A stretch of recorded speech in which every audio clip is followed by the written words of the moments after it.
Olá, alunos. Bom dia, ou boa tarde, boa noite e até boa madrugada para vocês que estudam aí sem limites ou a qualquer hora, conforme a dedicação de cada um. Bem, agora nós estamos na nossa parte 4 da aula sobre cultura africana. E seria aqui o final do capítulo, seria não, será o final do capítulo que temos estudado a respeito da cultura dos povos africanos. Ainda com a mesma pergunta, por que estudar a cultura africana? Certo? Então, neste desdobramento, vamos conhecer um pouco da arte dessa cultura africana no Maranhão e a evolução histórica em algumas perspectivas de conquistas que os negros tiveram e alguns destaques importantes, certo? Lembrando que muito mais do que isso você pode aprender pesquisando, assistindo a documentários. Eu vou deixar disponibilizado para vocês nas aulas que se seguirem, sempre que a gente também vai cobrar isso nas nossas atividades, alguns documentários a respeito do tambor de crioulo no Maranhão, certo? Vou deixar para vocês filmes que a gente ainda vai assistir e demais outros documentários para compreender aí um pouco dessa trajetória da cultura dos povos africanos no Brasil. Entendido? Então vamos dar continuidade aqui na nossa aula. Essas fotos aqui que eu trouxe para vocês, interessante, aparece um nome ali atrás, não era nem para aparecer. Essas fotos aqui que eu estou aqui mostrando para vocês é da Teia dos Povos do Cerrado. Uma foto da participação minha na Teia dos Povos do Maranhão, certo? Também Teia dos Povos do Cerrado, na cidade de Aldeias Altas, depois de Caxias. O nome do povoado é Povoado Gostoso. E aí, nesse evento Teia, diversos segmentos culturais participam, certo? Eles aparecem lá e todos os povos, as organizações podem mostrar as suas formas de dança culturais. E uma delas foi o tambor de crioula.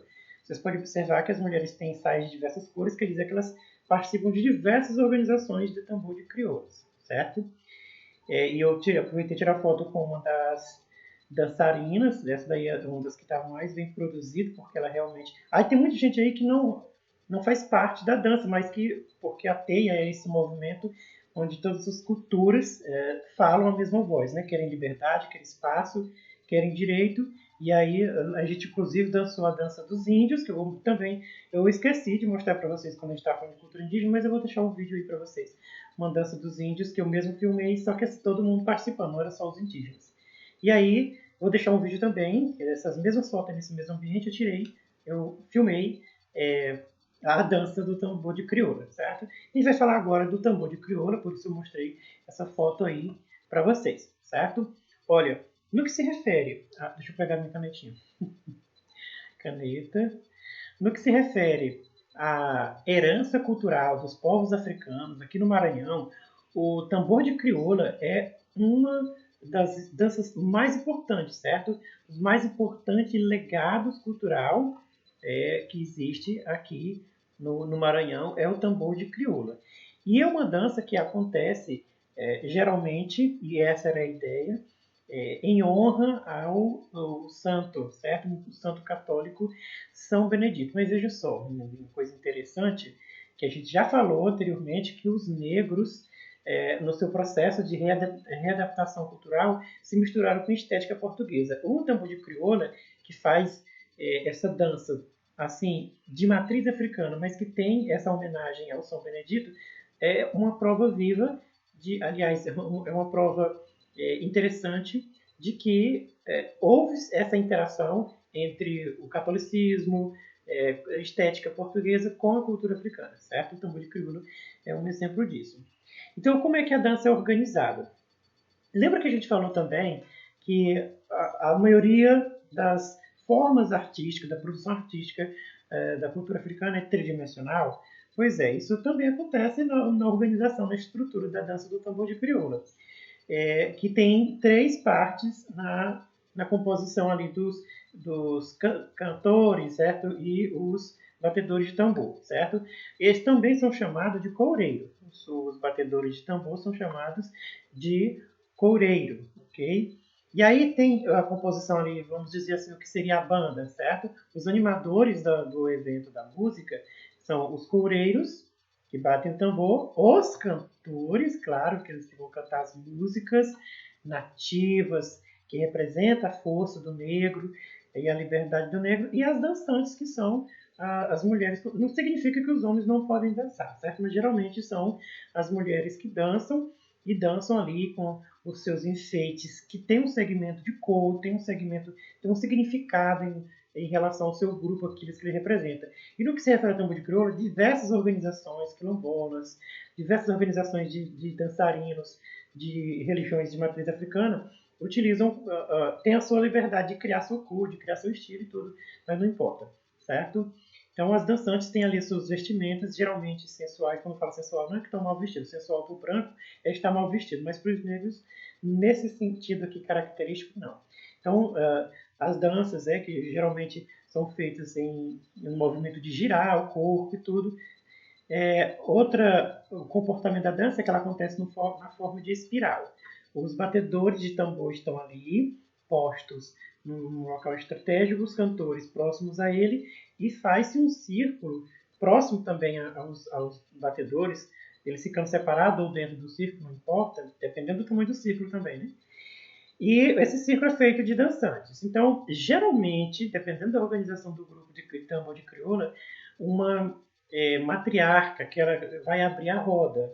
Mas também isso não é algo tão específico, ou qualquer uma pessoa pode ir lá e abrir, uma combinação ali. Mas geralmente é uma matriarca, alguém que já é mais experiente dentro da dança, vai lá, abre a dança fazendo a sua dança, o seu giro, e alguns deles até utilizam o toque da umbigada, que é para dizer que o próximo é quem vem entrar, certo? O próximo vem e dança e vem entrar. Então, todo mundo entrar na roda, uma roda, então entra na roda para dançar. Então, quem está esperando o seu momento de ascender, chamado assim, ascender para ir para o meio do círculo e dançar, também dança num outro ritmo, mais ali um sapateado não, mas o movimento com os pés, ali no giro, pode ter um giro menor também, só que quando essa pessoa vai lá pro meio do círculo, aí o giro é grande, a dança é mais assim, animada e tudo. Então eu acredito que vocês tenham entendido e já devem ter visto aí na internet uma dança dessa, certo? Eu já vi mesmo, eu só não foi dançar, fiquei com muita vontade. Então assim, os tambores. Nós temos 3 tambores que formam a animação. Tem o tambor grande, certo? Alguém conduz. Tem o meião e o crivador. Também são 3 tambores. Então, lembra da visão tridimensional? Pois é.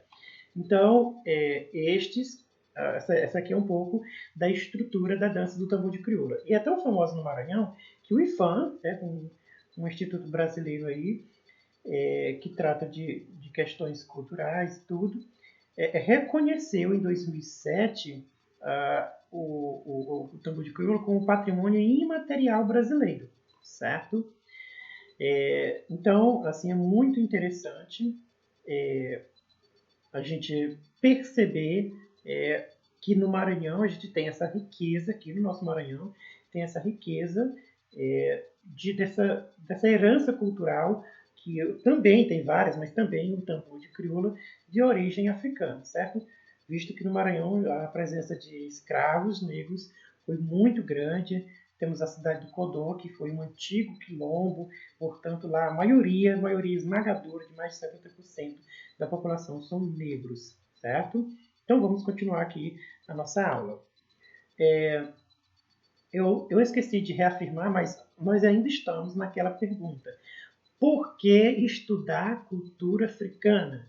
E aí respondemos ali, compreender o tambor de crioula, certo? Aliás, conhecer o tambor de crioula, que é uma dança típica do Maranhão, como uma dança africana, que nós tivemos aí uma herança a partir dos povos africanos. Então, a gente compreender isso e agora compreender a ascensão do negro como um processo de negritude, certo? A ascensão, não sei se vocês conhecem a palavra aqui, tem a ver com subida, certo? Então, vejam, durante muitos anos, vamos falar assim, ao longo da história, os negros passaram por diversas situações de rejeição, claro, primeiro, de mera aceitação, e agora nós temos uma espécie de pseudo incorporação e aceitação cultural dos negros, entendeu? Não vou dizer que é total, porque hoje um dos próprios inimigos, aliás, dos inimigos dos negros são eles mesmos, no que se refere a resgate cultural. Não estamos falando aqui que não existe tentativa destes povos para ter uma identidade negra. Não estamos falando isso. Mas acabamos vendo que a passividade em aceitar sua condição como um branco negro, é muito comum nos negros de hoje, certo? Então, assim, os negros, como eu disse, passaram por diversos processos históricos de, vamos dizer assim, primeiro rejeição, depois mera aceitação e pseudo-aceitação que existe hoje, mas tudo isso deixou registrado uma participação e algum destaque ao longo do tempo. Hoje, muito mais, o negro tem muito mais destaque, a gente vai ver isso. Primeiro, vamos ver aqui no olhar do colonizador. Ali por volta das meados do século de 1700, século XVIII, certo? Vários pesquisadores, eu citei um deles aqui, Thomas Ender, tiveram a intenção de pesquisar como viviam os povos nos trópicos, certo? Depois do Atlântico. E aí, também entrou aí na sua pesquisa a classificação étnica destes povos, e isso envolveu registrar suas manifestações culturais. Isso entrou também os negros nessa pesquisa, mas sempre com um olhar preconceituoso, não era um olhar de valorização desta cultura, era para registrar e classificar. Aqui, por exemplo, na Europa se vive a cultura dessa maneira, né? Lá nos trópicos, depois do Atlântico, se vive dessa outra maneira. É só uma classificação, mas um olhar muito do colonizador ainda. Porém, tivemos esse destaque. Já no modernismo, já bem perto aqui de nós, certo? No início ali do século XX, os artistas deram um destaque importante para os negros. Pela primeira vez, os negros começaram a ser vistos de forma bem elogiosa, os destaques, inclusive em pinturas, inclusive em poemas, certo? Os negros começaram a ganhar uma certa valorização e reconheceram a cultura africana como formadora da cultura brasileira, a cultura africana e a miscigenação como formadora da cultura brasileira, certo? Isso foi reconhecido ali já nas vanguardas, porque se vocês estudando literatura, qual era a ideia das vanguardas? Era dar destaque às questões que eram próprias da nacionalidade brasileira. Era algo para dizer que temos uma literatura brasileira. E o negro entrou nisso, o índio entrou nisso como um componente cultural da cultura brasileira. Então, gente, vamos aqui. Então, gente, nesse processo de incorporação da cultura africana na cultura brasileira e reconhecimento ali nos artistas do século, já do início do século XX, na Semana de Arte Moderna, artistas importantes como Cândido Portinari, Dio Cavalcante, a Tarsila do Amaral, destacaram algumas qualidades que eles viam como importantes, como relevantes nos povos negros, como a força física, claro, eram escravos, né? Eram forçados, beleza e sensualidade, entendeu? Isso foram destaques feitos neste período da Semana de Arte Moderna. Então, assim, até ali nós tivemos o olhar do colonizador e um movimento ali de ascensão na Semana de Arte Moderna. Nos Estados Unidos, em 1960, ainda não tinham direitos civis para os negros em países como Alabama, certo? Então, veja, um incidente acontecido com uma estudante negra, certo? Uma estudante negra nos Estados Unidos acirrou a participação civil dos negros que, por fim, pediam o fim da segregação cultural. Então, assim, este processo de se revoltar, claro que foi por conta ali do incidente que aconteceu com a Jovem Negra. Esse processo de se revoltar, de se organizar, deu origem a um movimento chamado Negro é Lindo, certo? Em inglês, Black is Beautiful, Negro é Lindo, que surgiu deste movimento, ainda ali naquele período da década de 60. E um importante cantor, certo, James Brown, sempre citava uma frase nas suas músicas e aí nos seus discursos que eram, aliás, que era muito incisiva, muito importante, certo? Ele dizia assim: fale isto bem alto. Sou negro e tenho orgulho disso. Lembrando aí que James Brown é um dos criadores do funk, certo? Então aqui, vimos nesse processo de negritude da ascensão algumas perspectivas aqui. O negro visto no olhar do colonizador, que teve ali já uns destaques, apesar de preconceituoso, o negro que teve uma ascensão e um reconhecimento de forma elogiosa ali na Semana de Arte Moderna, e uma manifestação nos Estados Unidos que deu início ao movimento Negro é Lindo, que pediu o fim da segregação cultural, certo? E isso teve outros desdobramentos, certo? Na música, e a música é um dos pontos culturais aqui no Brasil também, onde os negros mais se destacam, certo? A música e a dança. E esse processo de negritude tem tornado a discussão a respeito da cultura negra, do ser negro, muito mais flexível, muito mais aceitável nos dias de hoje, certo? E isso nos leva a compreender o processo de brasilidade, certo? A cultura afro-brasileira nos leva a refletir esse processo de afro-brasilidade. Vamos tentar entender o que é isso dentro dos segmentos de discussão e destaque dos negros. Veja só, atualmente, como eu falei no slide anterior, os negros ganharam um certo destaque. Não vamos dizer assim, nossa, hoje está tudo bem, está tudo resolvido. Não está, certo? Mas ganharam um certo destaque no que se refere à aceitação social, participação em locais, não vamos chamar de privilegiados, mas de justos, que realmente mereciam. E isso tem sim facilitado as discussões, a criação de leis, certo? E de conquistas políticas como as cotas, tem sim facilitado as discussões a respeito da aceitação da cultura da cultura africana aqui no Brasil, afrodescendente. Então, esse processo todo de ascensão, de conquistas políticas e de flexibilização da discussão a respeito da cultura africana é entendido como afro-brasilidade, isso trazendo só para o Brasil, certo? Então, vamos dizer assim que ocupam espaços mais justos, mas isso não significa privilégio. Privilégio é algo muito diferente. Justo quer dizer o que realmente merecem. Temos aqui um filme, certo, de Kirikou. Tem dois lançamentos dele, em 1998 e em 2012, que tratam muito da cultura africana. Então, o filme Kirikou é lançado mundialmente. Muitas pessoas tiveram, se vocês quiserem, eu estou até pensando em passar esse filme para vocês, mas se quiserem, podem assistir no filme Kirikou, as duas versões, certo? Ele é feiticeiro e tem ele homens e mulheres, os homens e as mulheres, certo? Então, assim, o lançamento do filme Kirikou, que trata de diversos mitos dos povos africanos, foi conhecido através do conteúdo desse filme aí, desse diretor, agora eu não botei aqui o nome do diretor, mas eu nem estou lembrado, certo? Um diretor que quis trazer isto para discussão no mundo e apareceu em forma de filme. Então, aí já é uma ascensão, um filme sobre cultura africana, certo? Que foi um deles. Agora, sabe, tem muitos outros.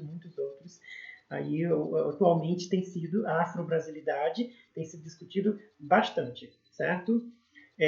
O negro na novela brasileira geralmente ocupava espaços subalternos. Podem olhar as novelas antigas que os negros ainda eram retratados como os escravos ou como empregados, certo? Normalmente não se viu o negro assim, uma ascensão. E isso era uma decisão dos novelistas, certo? Brasileiros, os dramaturgos, era desse pessoal aí. Ainda era uma atitude preconceituosa. Não vamos dizer que retratar uma minissérie, uma novela de época onde o negro era escravo, o negro não tem que ficar numa posição subalterna. Mas até as novelas mais modernas, o negro era sempre o menino da rua, certo? O coitadinho ali da esquina e tudo. As novelas bem modernas não tinham os negros de destaque. Mas depois do século XXI, muitas séries de TV, inclusive brasileiras, e algumas novelas, começaram a dar destaque para a posição dos negros, certo? Uma série de TV aqui, certo?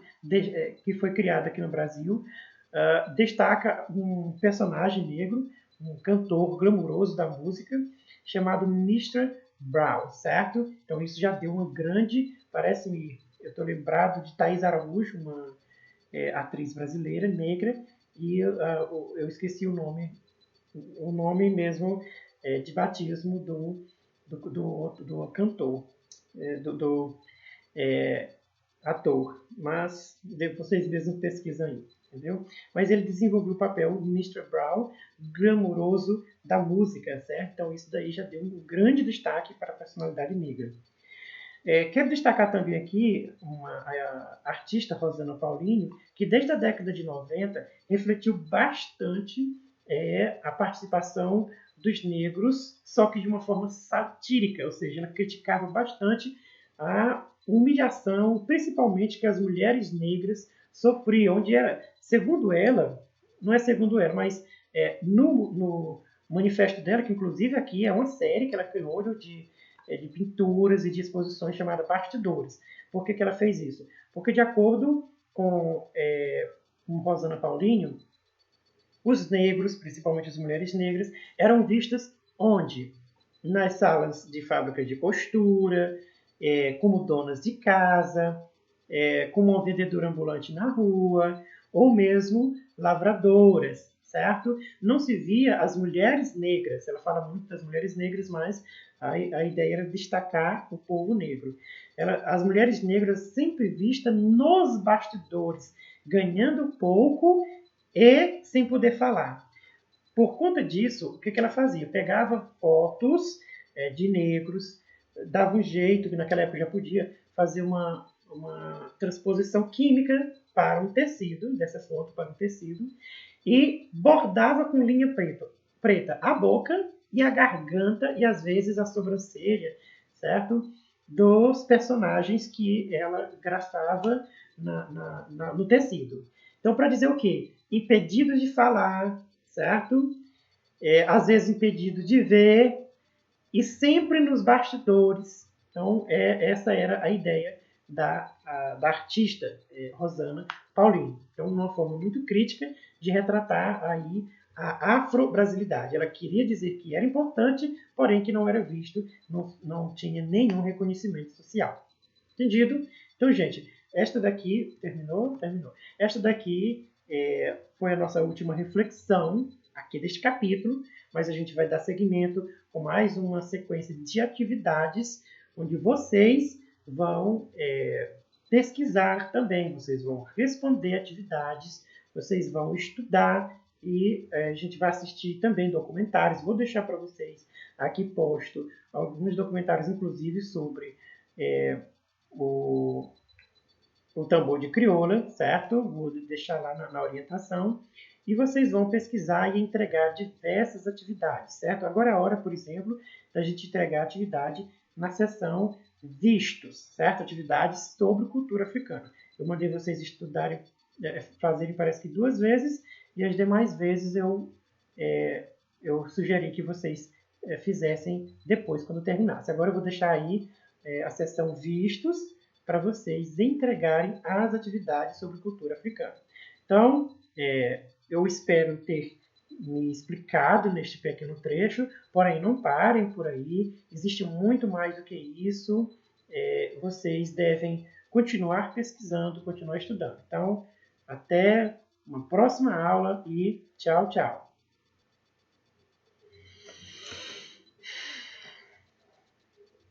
Menina, aqui está com 28 minutos de duração, mas